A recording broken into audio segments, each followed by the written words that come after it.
पद्मशाली शिक्षण संस्था संचलित कुचन प्रशालेत श्री संत गजानन महाराज पालखीचं पुष्पवृष्टी करून मोठ्या उत्साहात स्वागत करण्यात आलं। पद्मशाली शिक्षण संस्थेच्या कुचन प्रशालेत बुलढाणा जिल्ह्यातून श्री क्षेत्र शेगाव स्थित श्री संत गजानन महाराजांच्या पालखीचे टाळ मृदंगाच्या गजरात विठ्ठलनामाच्या जयघोषात सोलापुरात आगमन झाले। प्रशालेच्या प्रांगणात टाळ मृदंगाच्या आणि जयघोषाच्या गजराने संपूर्ण परिसर दुमदुमून गेला होता।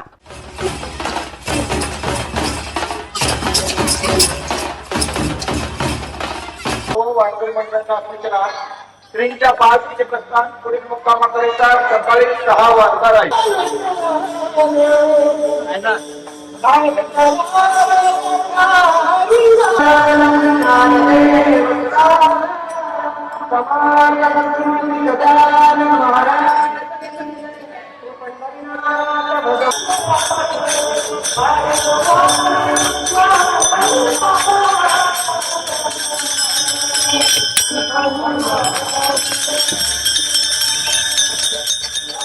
कुचन प्रशालेच्या बँड पथकाने पालखीचे बँडच्या तालावर स्वागत केले, तर परिसर रांगोळीने सजवण्यात आला होता। पालखीवर गुलाब पुष्पाचा वर्षाव करण्यात आला आणि सर्व परिसर वारकरी संप्रदायांनी फुलून गेला होता। पालखीचे आगमन झाल्यानंतर आमदार देवेंद्र कोठे, मोनिका कोठे, संस्थेचे अध्यक्ष ॲडव्होकेट श्रीनिवास क्यातम, सचिव दशरथ गोप, उपाध्यक्ष प्राध्यापक श्रीनिवास कोंडी यांनी पालखीचे स्वागत करून श्री संतांचे मनोभावे पूजन केले। यंदा पालखी आगमनाचे 57वे वर्ष आहे। वारकऱ्यांच्या राहण्याची व्यवस्था पद्मशाली शिक्षण संस्था तर जेवणाची व्यवस्था हरिओम विणकर संस्थेच्या वतीने करण्यात येत आहे, अशी माहिती पद्मशाली शिक्षण संस्थेचे सचिव दशरथ गोप यांनी दिली।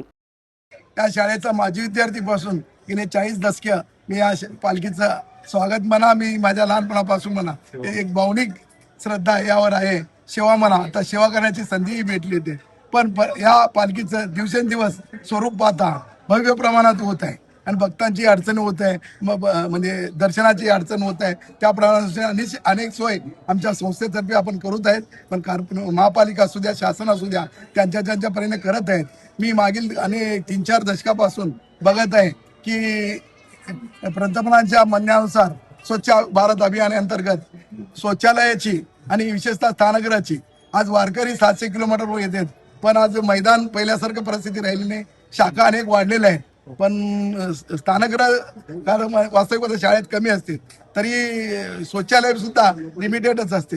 पण एका वेळी 700 जणांना आंघोळ करायचं असेल, पहाटे 2 वाजता त्यांना उठावं लागतं, म्हणजे 6 वाजता जायचं असलं तर, आणि स्नानगृहाची असू द्या, शौचालयाची असू द्या। या अनुषंगाने मी माझ्या एक विचारांती असं आलं की शौचालय कायम स्वरूपी आपण करावं, यासाठी पण मोठी निधी लागणार आहे। आमदार देवेंद्र कोठे यांनी यावेळी गजानन महाराजांच्या पालखीमुळे सोलापूरचे वातावरण भक्तिमय झाल्याचे म्हटले। महाराष्ट्राचे श्रद्धास्थान असलेले शेगावचे श्री गजानन महाराजांची पालखी पंढरपूरला एकादशीच्या वारीनिमित्त जात असताना सोलापूर शहरातनं या पालखीचा प्रवास होत असतो।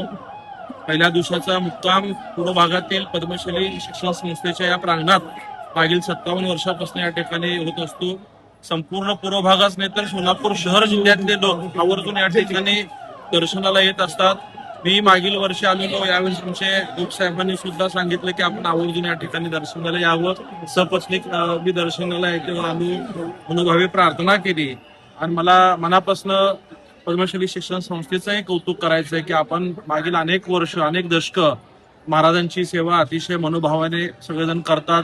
सर्व शिक्षण संस्थेचे संचालक मंडळ असतील, पदाधिकारी असतील, इथं काम करणारा प्रत्येक व्यक्ती, अगदी विद्यार्थ्यांपासून पालकांपासून सगळेजण मनोभावे गजानन महाराजांच्या सेवेसाठी या ठिकाणी मागील अनेक दिवसापासून कार्यरत असतात, सज्ज असतात। यावेळी संस्थेचे विश्वस्त दिनेश यन्नम, नगरसेविका पूजा श्रीकांत वाडेकर, श्रीधर चिट्ट्याल, काशीनाथ गड्डम, गोवर्धन कमटम, विजयकुमार गुल्लापल्ली, रामचंद्र जन्नू, गणेश गुज्जा, मल्लिकार्जुन सरगम व कुचन प्रशाला कनिष्ठ महाविद्यालयाचे प्राचार्य युवराज मेटे, उपप्राचार्य अनिल निंबाळकर तसेच शिक्षक व शिक्षकेतर कर्मचारी, विद्यार्थी आणि पालक बहुसंख्येने उपस्थित होते।